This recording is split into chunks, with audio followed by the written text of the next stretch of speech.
E major is a major scale based on E, with the pitches E, Fa unregistered trademark, Ga unregistered trademark, A, B, Ka unregistered trademark, and Da unregistered trademark. Its key signature has 4 sharps. Its relative minor is C sharp minor, and its parallel minor is E minor. Only 2 of Haydn's 104 symphonies are in E major, number 12 and number 29. Even in the 19th century, symphonies in this key were rare, with Bruckner's Symphony No. 7 being one of very few examples. For Bruckner, the key of E major is frequently associated with music of contemplation. 2 symphonies that begin in D minor and end in E major are Virgil Brian's Gothic Symphony and Nielsen's Symphony No. 4. More typically, however, some symphonies that begin in E minor switch to E major for the finale, such as Sergei Rachmaninoff's Symphony No. 2, Peter Ilyich Tchaikovsky's Symphony No. 5 and Dmitri Shostakovich's Symphony No. 10. Starting with Ludwig van Beethoven's Piano Concerto No. 3, several works in the key of C minor began to have slow movements in E major, 3 examples of which are Johannes Brahms' First Symphony and Third Piano Quartet, and Sergei Rachmaninoff's Second Piano Concerto.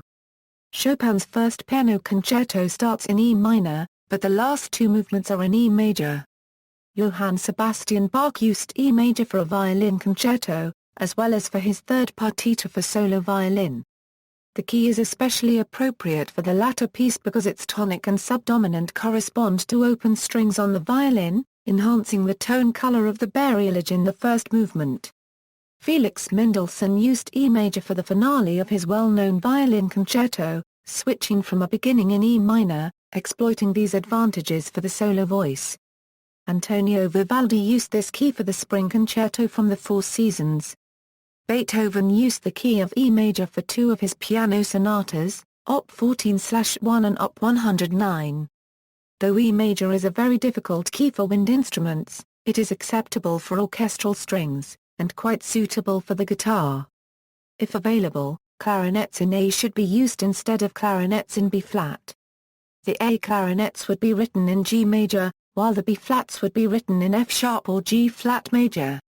Tan Dun used E major as the foundation for his piece Internet Symphony No. 1. The piece changed to C major, then back to E major as it developed.